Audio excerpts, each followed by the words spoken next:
Hello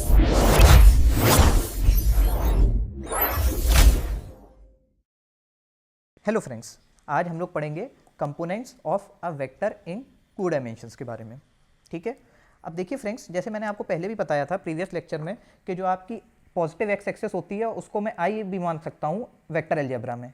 ठीक है, आई के रूप में भी हम लोग लिख सकते हैं। जैसे आपकी वाई एक्सेस होगी तो इसको आप जे के फॉर्म में भी लिख सकते हो, है ना। अब मान लीजिए जैसे कि अगर ये पॉजिटिव एक्स के साइड होगी तो पॉजिटिव आई एक्सेस हो जाएगी, और नेगेटिव एक्स के साइड होगी तो माइनस आई हो जाएगी, आई कैप हो जाएगी। सिमिलरली फ्रेंड्स, अगर पॉजिटिव वाई की साइड होगी तो जे कैप हो जाएगा, और माइनस वाई की साइड होगा तो माइनस जे कैप हो जाएगा। ठीक है फ्रेंड्स।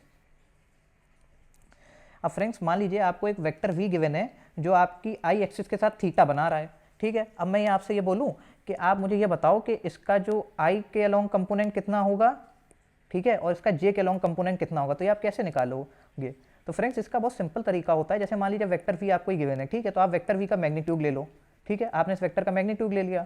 ठीक है, अब ये जिसके थीटा वेक्टर जिस एक्सिस के अलोंग बना रहा है, जैसे यहाँ पे थीटा किसके अलोंग बना रहा है, तो ये आपकी आई एक्सिस के अलोंग बना रहा है, तो इसकी तरफ तो उसका कॉस थीटा ले लो आप। और ठीक है, जो दूसरी एक्सिस है जिसके साथ वो एंगल नहीं बना रहा है, तो ये हो जाएगा आपका, इसको आप ऐसे भी लिख सकते हो, वी कॉस 90 माइनस थीटा। ठीक है, यहाँ आप इसको ऐसे लिख सकते हो सिमिलरली वी साइन थीटा, जहाँ पे वी इसका मैग्नीट्यूड हो गया और साइन थीटा इस थीटा का साइन हो गया, साइन कंपोनेंट हो गया। ठीक है फ्रेंड्स, हम आपको फिर से एक बार एक्सप्लेन करते हैं। फ्रेंड्स अगर मान लीजिए आपको वेक्टर वी गिवन है जो एक्स एक्सिस के साथ या आई एक्सिस के साथ थीटा एंगल बना रहा है, तो जो इसका आई एक्सिस के अलोंग कंपोनेंट हो जाएगा वो क्या हो जाएगा, magnitude of vector v into cos theta. ठीक है, और जो उसका जे एक्सिस के अलोंग कंपोनेंट क्या हो जाएगा, magnitude of vector v into sine theta. याद रखिएगा फ्रेंड्स, जिस एक्सिस के साथ एंगल बना रहा है उसके अलोंग कंपोनेंट होता है magnitude of vector into cos theta, और जो उसके परपेंडिकुलर एक्सिस होगी तो उसके साथ हो जाएगा magnitude of vector into sine theta. देखिए फ्रेंड्स, अब आपने जैसे ये निकाल लिया, अब आपका एक्स के अलोंग क्या कंपोनेंट आ गया था, magnitude of vector v in cos theta, तो ये आपका आई कैप हो जाएगा। ठीक है, सिमिलरली फ्रेंड्स आपका जे के अलोंग क्या कंपोनेंट हो जाएगा, magnitude of v into sine theta, J cap हो जाएगा। तो फ्रेंड्स आप वेक्टर वी को ऐसे भी लिख सकते हो, V cos theta I cap plus V sine theta J cap. Friends आशा करता हूँ आपको ये क्लियर हो गया होगा। अब फ्रेंड्स एक न्यूमेरिकल सॉल्व करके हम लोग इसको और अच्छे समझ लेते हैं, है ना फ्रेंड्स। और याद रखिएगा फ्रेंड्स, ये जो आपका ये जो कॉन्सेप्ट है ना कि जो मतलब रेजोल्यूशन वेक्टर को 2 कंपोनेंट में रिजॉल्व करने का, ये आपको कई जगह यूज़ करने को मिलेगा। जैसे आपको इसको फिजिक्स में आप बहुत जगह यूज़ करोगे, और आप अगर फर्दर इंजीनियरिंग में जाएंगे तो आप इस कॉन्सेप्ट को बहुत जगह यूज़ करेंगे, तो आप काइंडली इस पर कमांड कर लीजिएगा। अब फ्रेंड्स हम आपको न्यूमेरिकल सॉल्व करके दिखाते हैं। A child pulls a toy wagon with a force of 50 newton at an angle of 30 degree from ground, calculate the vertical force and the horizontal force exerted by the child. देखिए मैंने आपसे बोल रहा था ना कि हम लोग फोर्स के लिए फोर्स वाले कॉन्सेप्ट में जैसे फिजिक्स में होता है उसमें भी यूज़ करते हैं। देखिए उसी से रिलेटेड ये न्यूमेरिकल है।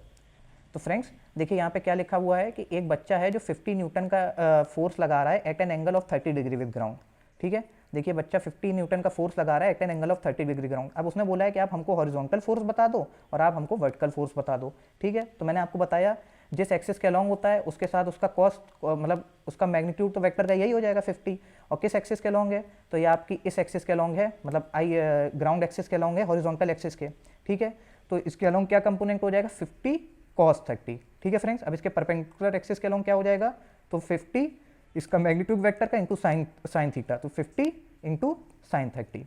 ठीक है फ्रेंड्स, तो देखिए 4 एक्सर्टेड बाय द चाइल्ड क्या हो जाएगा, 50 cos 30 आई कैप और 50 साइन 30 जे कैप। जैसे मैंने आपको बताया फ्रेंड्स, मैं एक बार फिर से रिपीट कर देता हूँ कि जैसे जो आपको वेक्टर का मैग्नीट्यूड ये दिया हुआ है, ये एंगल 30 डिग्री बना रहा है आपका हॉरिजॉन्टल एक्सिस के साथ। ठीक है, तो हॉरिजॉन्टल एक्सिस के अलोंग क्योंकि जो वेक्टर है ये थीटा का जो एंगल लिया गया है ये हॉरिजॉन्टल एक्सिस से लिया गया है ना, तो हॉरिजॉन्टल एक्सिस के साथ तो कॉस कंपोनेंट आना चाहिए। देखिए magnitude of vector into cos theta, तो कॉस कितना है आपका, थीटा कितना है, थीटा है 30, तो हो जाएगा कॉस 30, और मैग्नीट्यूड कितना है वेक्टर का 50 दिया हुआ है, ये 50 कॉस थीटा हो गया। और फ्रेंड्स इसके एक्सिस जो परपेंडिकुलर है, जिस एक्सिस के अलोंग थीटा लिया है, तो ये एक्सिस है जिसके अलोंग थीटा लिया है, इसके परपेंडिकुलर एक्सिस आपकी ये है, तो इसके अलोंग कंपोनेंट क्या आएगा, इसके अलोंग कंपोनेंट आएगा वेक्टर का मैग्नीट्यूड इंटू साइन थीटा। तो वेक्टर का मैग्नीट्यूड आपको कितना दिया है, 50 दिया है, और थीटा कितना है, 30 है, तो आपका क्या हो जाएगा 50 साइन 30। ठीक है फ्रेंड्स, ऐसे करके अब आप फ्रेंड्स इसको सिंपली लिख लोगे, तो आई के अलोंग मतलब हॉरिजॉन्टल एक्सिस आपकी कौन सी है, या आई एक्सिस आप होगी और ये आपकी जे होगी, तो आई के अलोंग कंपोनेंट क्या हो जाएगा 50 cos 30, तो देखिए 50 cos थीटा आई कैप हो जाएगा, ठीक है फ्रेंड्स। और जे के लॉन्ग क्या कंपोनेंट हो जाएगा, तो जे के लॉन्ग कंपोनेंट हो जाएगा 50 sin 30, तो देखिए आपका हो जाएगा 50 sin 30 जे कैप, ठीक है फ्रेंड्स। अब cos 30 की वैल्यू क्या होती है, cos 30 की वैल्यू होती है √3/2 और sin 30 की वैल्यू क्या होती है, हाफ होती है। अब आप इसको फ्रेंड्स पूरे को सॉल्व कर लोगे तो आपको मिल जाएगा 25 √3 आई कैप और 25 जे कैप। और फ्रेंड्स जब आप √3 की वैल्यू जो होती है 1.73 आती है अप्रॉक्सीमेटली, इसमें जब मल्टीप्लाई कराओगे तो आपकी वैल्यू हो जाएगी 43.3 आई कैप प्लस 25 जे कैप। और फोर्स का मैग्नीट्यूड हम लोग हमेशा न्यूटन में दिया था ना फोर्स, तो ये न्यूटन में आएगा फ्रेंड्स। देखिए ये आपका हॉरिजॉन्टल फोर्स हो जाएगा, ठीक है। और फ्रेंड्स ये आपका जो है हॉरिजॉन्टल हो गया और ये आपका वर्टिकल फोर्स हो गया फ्रेंड्स। आप इसको अलग अलग करके लिख भी सकते हैं, है ना फ्रेंड्स। देखिए मैंने वही किया है यहाँ पे कि यहाँ पे देखिए हॉरिजॉन्टल कंपोनेंट का फोर्स क्या हो जाएगा 43.3 न्यूटन और ठीक है वर्टिकल कंपोनेंट का फोर्स क्या हो जाएगा 25 न्यूटन।